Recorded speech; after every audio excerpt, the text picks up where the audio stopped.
on VOX, we have information on Red Ribbon Week, Zoe the Poodle, and more. Taylor Lawson will have your local weather, and Aaron Carroll will have your sports. It's Thursday, October 18th, 2018, and you're watching Fox News Today.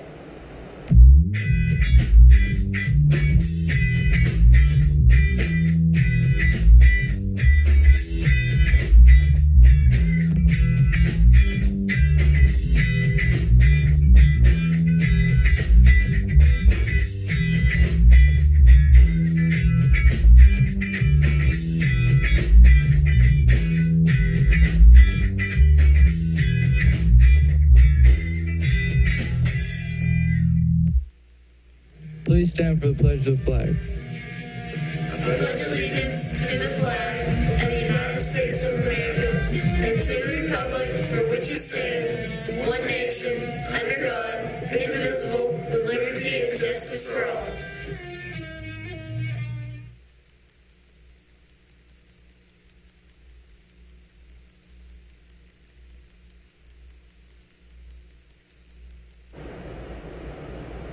Good afternoon and welcome back. I'm Mary Beth Mangrum. And I'm Jay Standridge. A Cleveland poodle, Zoe, has gone missing over a month ago. Her owner, Bridget, says that Zoe was taken from her home during a yard sale and says that the family spent thousands of dollars trying to find her. Last night, she was found in Athens, Tennessee. Mariah Rock reports. Girl, yeah. It had been over a month since Bridget last played fetch with her poodle, Zoe. We were having a garage sale. It was September the 7th on a Friday, and it was a clear, cool morning about like this, and Zoe was scratching the door, wanting to come out into the garage. Bridget says it wasn't long before Zoe was out of sight.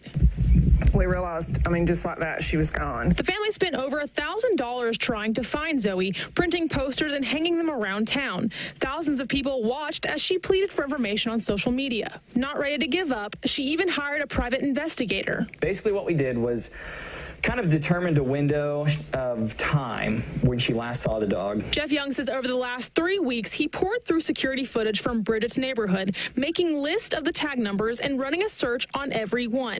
We started going tag by tag by tag. I started going from location to location. This police report from McMinn County says when Bridget's husband went to a house in Athens, they saw Zoe inside. The homeowner said Zoe jumped into his girlfriend's car at a yard sale, and they decided to bring her home. The report says he admitted it was a mistake. What brought her back? It was prayer. It was prayer. The Wheelie King is earning his crown. 49-year-old Kurt Osborne began his wheelie across America on October 12th in Santa Monica, California.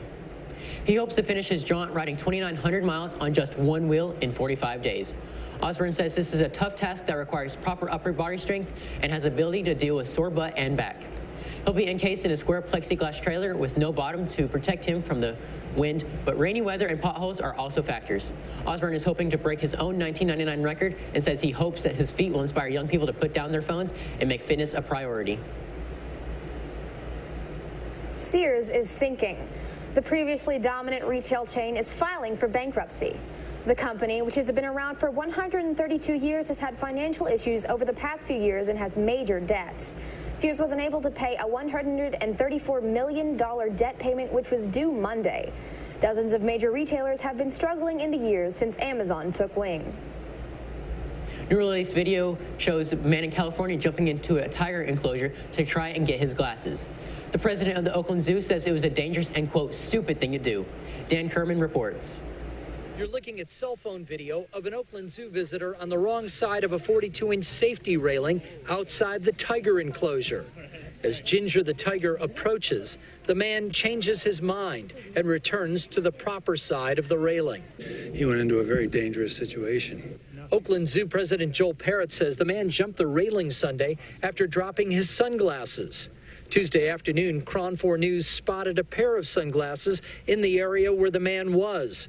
But zoo officials say he should have contacted zoo staff and not tried to retrieve them himself, especially with 4 tigers on the other side of a 16-foot-high chain-link fence. The reason we consider it a hazard is because they're predators, and so they will treat us as prey and come right down to if the opportunity arises. There are no signs saying not to jump the railing, and the zoo has no plans to add them. but they will redeploy staff to keep a better eye on guests. We're going to have our staff and our volunteers out and about on the grounds a lot more so that they can keep an eye on the public that can do some very stupid things and put themselves at risk. Those visiting Ginger and the other tigers on Tuesday couldn't believe someone would jump the safety railing. I don't think it's safe for nobody to do things like that. Basic common sense, zoo etiquette, and also respect for how a wild animal would feel with another animal jumping toward them. It just baffles the mind.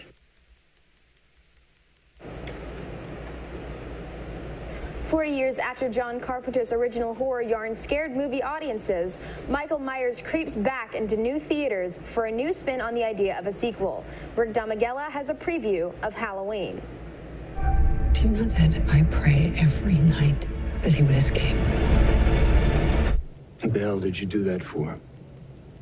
So I can kill him. Jamie Lee Curtis reprises her role as Laurie Strode, the sole survivor of the murderous Michael Myers in Halloween. He's waited for this night. He's waited for me. I've waited for him. She has spent her life trying to prepare and protect her family. Nothing else could get in her way. And in that singular purpose, that perseverating on that point, she lost everything. The boogeyman, all this hiding, all this preparation, it was for nothing. I mean, it took priority over your family. It cost you your family. The movie is a direct sequel to John Carpenter's original Halloween, ignoring but paying homage to the numerous sequels since 1978.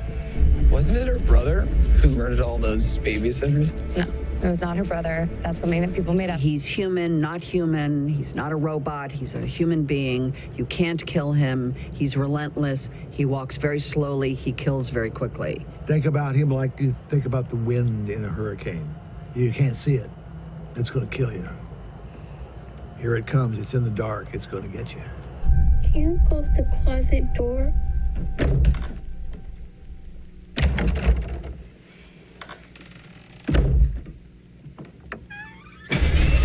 Sleeping with the lights on in Hollywood, I'm Rick Damigella.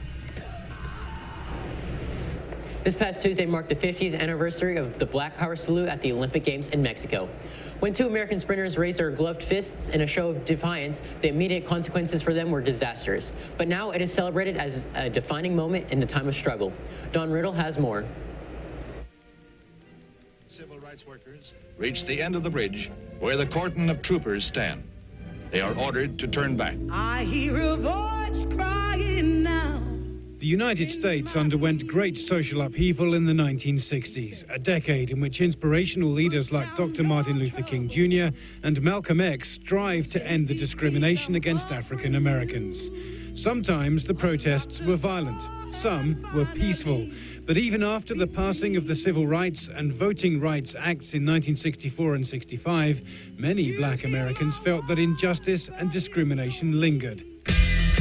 And it fell to athletes like Muhammad Ali to make a stand. But arguably the most iconic stance of all came in Mexico in 1968.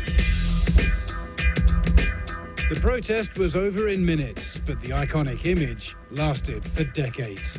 The infamous Black Power salute at the 1968 Olympics spoke volumes globally about prejudice in the 20th century, and it forever changed the lives of the men on the podium. How you doing, sir? You hanging in there? That day that they put y'all on the podium and you did this, I'm gonna my whole house, because you know I got a few brothers and sisters, and my whole house just erupted.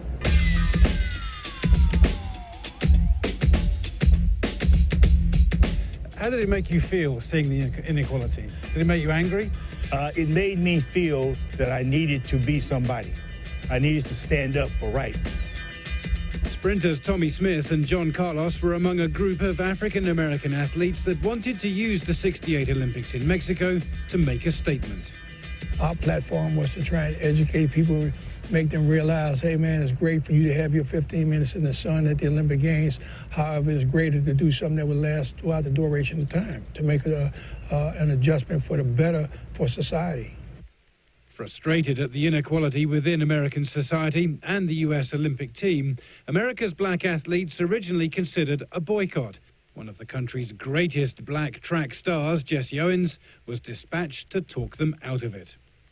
I had to remind Jesse, as well as maybe Jimmy Hines and Larry James as well, you know, that Jesse Owens ran against horses after he got back from Germany to support his family because he couldn't earn a living. Here's a man that defronted Hitler, won 4 gold medals, and then still was depicted as that old black guy. You know, when he went to the Union Hall to speak, they didn't let him walk in the front door, they brought him in the back door. It was decided then that there would not be a boycott, and each athlete would represent himself according to how they felt the country represented him. And that's what happened. So that gave us the flexibility to do what we thought necessary. By winning gold and bronze respectively in the 200 meters, Smith and Carlos got their chance to make a stand. In the year that Martin Luther King and Robert Kennedy had been assassinated, it was a brave move. Can you explain the symbolism of the protest? What did the glove mean, the socks? The glove meant strength, mean power. Now, some people call it black power, just so happened I was a black guy, okay? The socks represented poverty. The scarf I had around my neck represented the lynching that so many people had gone through just so I could stand there. So all these things had a meaning.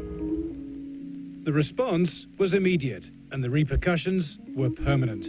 Both men were kicked out of the Olympics and off the American team. Oh, it was like a firestorm. We had the American delegation where a lot of those individuals that was there didn't particularly understand and went into a rage about what they was experiencing at that particular time. And we knew that we was in Hell's Kitchen, so to speak. Smith, Carlos, and even the silver medalist Peter Norman, who wore a human rights badge on the podium in support, found life difficult after the Games. They were widely criticized and shunned by their peers. What advice would you give to an athlete who perhaps feels like they would like to make a statement? Very simple. I can't tell somebody what to do there, but whatever action you have, there's always a reaction. Think before you act, because the action will speak for itself in history. We'd also like to thank News Channel 9 for the covering of the disappearance of Zoe the Poodle. Now let's send it over to Taylor with her weather report. President Trump is making his way to Florida to take a look at the aftermath of Hurricane Michael. I'll have that and more after this break.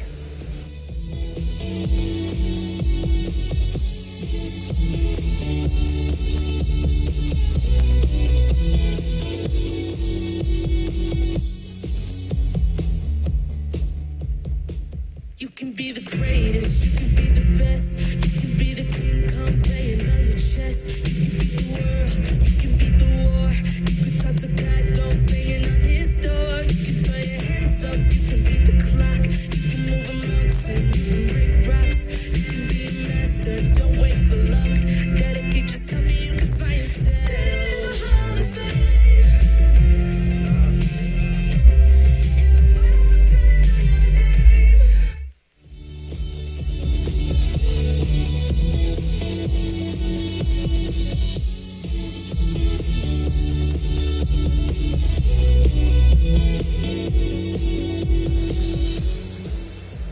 Welcome back, Bradley Central. Let's take a look at our local forecast. As you can see, in Cleveland, it's looking pretty clear, but it will be chilly outside, so I would recommend grabbing a jacket this morning before you head out. And now on to our national radar. As you can see, Denver and Florida are a little bit polar opposites right now, as Denver is 41, and I'm pretty sure that snow is probably melted by now, and Florida is in the 80-degree area. And speaking of Florida, President Trump will see some of the devastation left behind after Hurricane Michael. His visit to the hurricane zone comes as hundreds of thousands of businesses and homes are still waiting to get their power restored.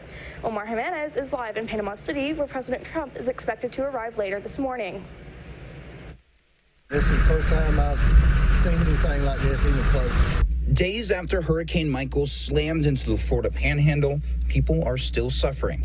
Widespread destruction and lack of electricity has many survivors living in dire conditions. We got a long way to go, bottom line.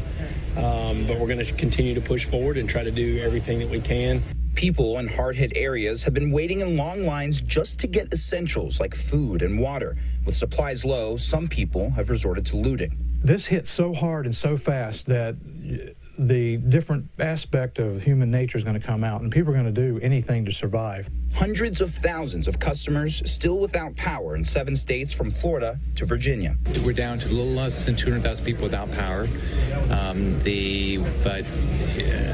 We're making progress every day on that. On Sunday, President Trump approved the disaster declaration in Georgia for counties that took a direct hit from Michael. Monday, President Trump is expected to get a first-hand look at hurricane damage in the region as people along the storm's path of destruction try to regain a sense of normalcy. We're going to help each other out, and we're going to get through this. In Panama City, I'm Omar Jimenez.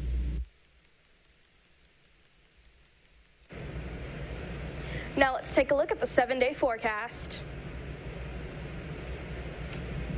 Today it'll be partly cloudy with a high of 64 and a low of 45, and tomorrow it'll also be partly cloudy with a high of 69 and a low of 57. Saturday it's going to be pretty rainy outside with a high of 63 and a low of 43, and on Sunday it'll be sunny and beautiful outside with a high of 56 and a low of 33. Now on Monday to Wednesday it's going to be partly cloudy outside with the highs in the lower to mid 60s and the lows in the mid to high 40s. Now let's send it over to Aaron with your scores from last night. We got information on future MLB games and more after this break.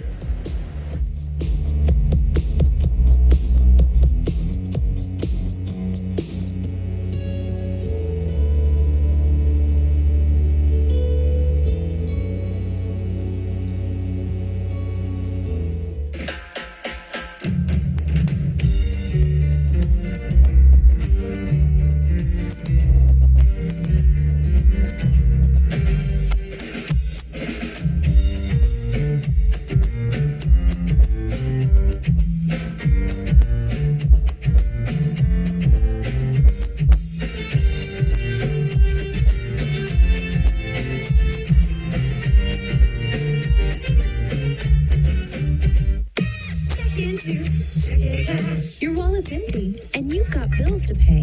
What do? Stop worrying. Get the cash you need today at Check Into Cash. We offer payday advances, auto title loans, and lots of ways to put the cash you need in your pocket today. And we make it quick, easy, and confidential. So stop worrying and stop in to Check Into Cash today. Visit checkintocash.com for the store near you.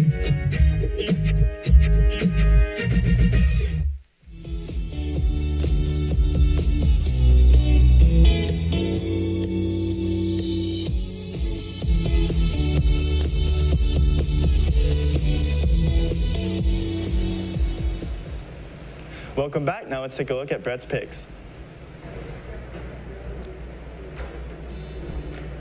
Hello, everybody. It's just me. Brett's not here, but it is time for Brett's picks. Believe it or not, this is the last show, so here's a look at our standings. I guess I win. Number 1, and you have Jace down at 7, Brett at number 8. You can see the rest of the people there trying to keep up. You notice, though, that McElhaney and Shoemaker did move up to tie with me, but we won't tell them that. I'll consider myself the winner. Here's a look at this week's games and Brett's picks that he made for this week. He chose number 6, Michigan, to win over 24 Michigan State. He chose Auburn over Ole Miss. He chose number 19, Iowa, over Maryland. He chose Duke over Virginia, and number 3, Clemson at home, taking on number 16, North Carolina State. Moving right along, we have LSU at number 5, and he chose them over number 22, Mississippi State. He also chose number 12, Oregon, over 25, Washington State. He chose number 14, Kentucky over Vanderbilt, and Utah over USC, and Arizona over UCLA. A couple things to note about Brett's picks: 12 years. We have been airing this show ever since August the 30th in 2007, and this is the 12th year of Brett's picks. Unfortunately, this is our farewell for the show. We will not be airing this any longer as we don't have picks anymore, nor do we have Brett, as he has moved on to a more important role as assistant football coach with the Bradley Bears. So we wish him well. He will be missed. I wish you would send, all of you watching this, send him a note congratulating him on a 12-year run and how exciting that is and what we've done here. So that is all we have for Brett's Picks. Literally, that is it. That is it. So for Brett, who's not here, I'm Coach Shroyer, and until next time, which there won't be, we will see you on the sideline. We're going to miss you, Brett. Good luck for the future. Now let's take a look at some upcoming sports games. Okay, the 76ers are going against the Chicago Bulls. Miami Heat's going against the Washington Wizards, and Los Angeles Lakers are going against the Portland Trail Blazers. Now let's see from the Red Sox, Marquis Brett, Alex Cora, and from the Astros, AJ Hinch for fan interference. Joe saw the play as interference. He called that on the field. When they went to replay, they confirmed it. So, I mean, there's nothing more. I can get ejected in the first inning, which is ridiculous in a playoff game. But there's no mechanism for me to change their mind, change their interpretation, change the fact that I thought the ball was a row or two into the stands. It doesn't matter what I think. I'm not in New York, and I'm not an umpire.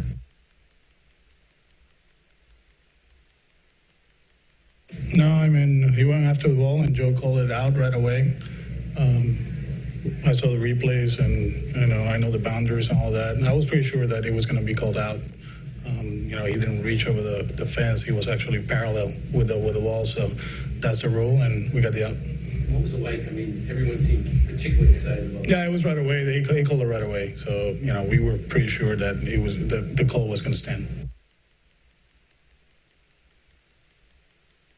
I guess you could say I was kind of surprised that I've never seen or been a part of a play like that. So I guess, yeah, you could say I was kind of surprised he made the out call. And as I watched the video, it's like he got it right because, I feel like it was going to my glove for sure.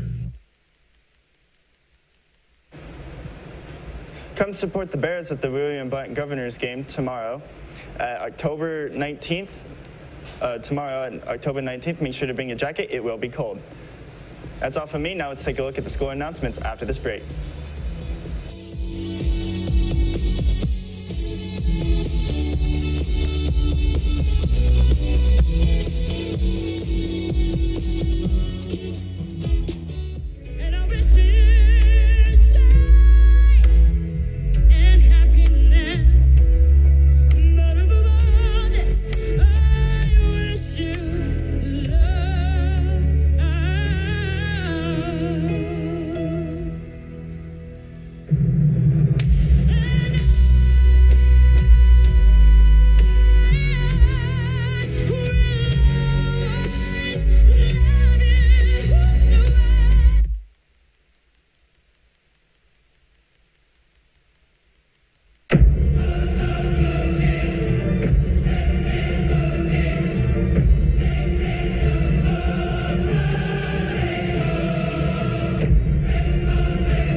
CRCC to me is a calling that God placed on my life to really step out in faith on something that I didn't think I could do, and it's been amazing to see how God's worked through it. CRCC stands for Crossroads Community Church, but we're a church that our vision is to be a life-giving church in our community. We do that through helping people know God, find freedom, discover their purpose, and then go make a difference. And so that's what we're doing every week, is helping people discover their jam and go make a difference. Wow. College already? Yeah. We gotta go. I love you. love you too, Daddy. And thanks for everything. Gratitude. Pass it on. A message from the Foundation for a Better Life.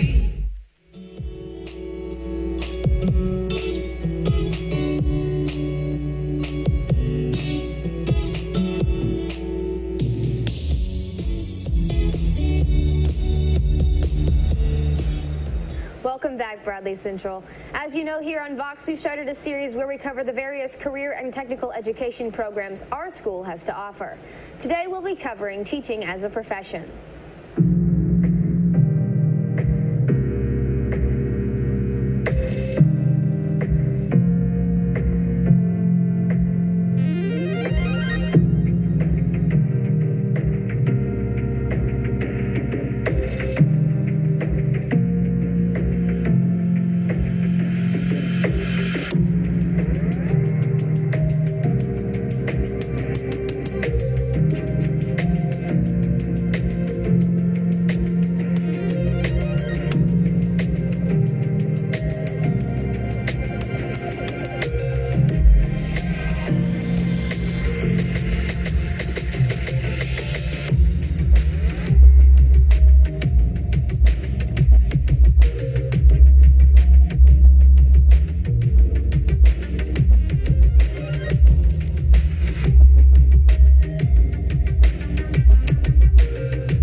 Work-based learning.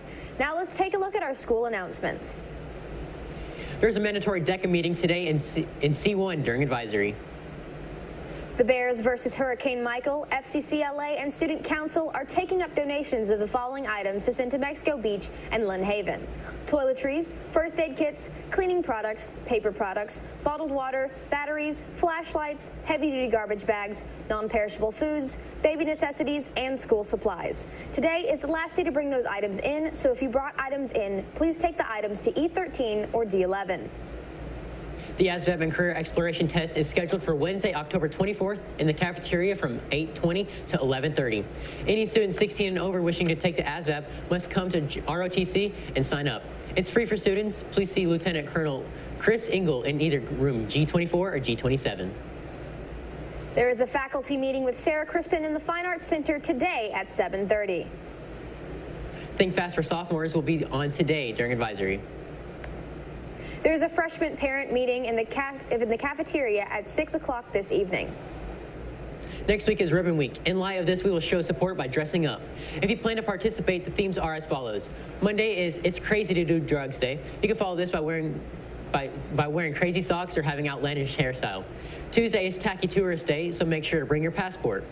Wednesday is Wear Red Day, which speaks for itself. Thursday is Safari Day, and Friday is Bradley Day. Also in support of Red Ribbon Week, teachers, decorate your door during advisory. The best store will get a pizza party. There's a meeting for Rock Band students today during advisory. We are online on YouTube at BCHS VOX News. You can also check us out on Facebook, WTMB, and of course, VoxNews.net. You just can't get enough of Vox. That's all we have for you today, Bradley Central. And as always, God bless and go Bears.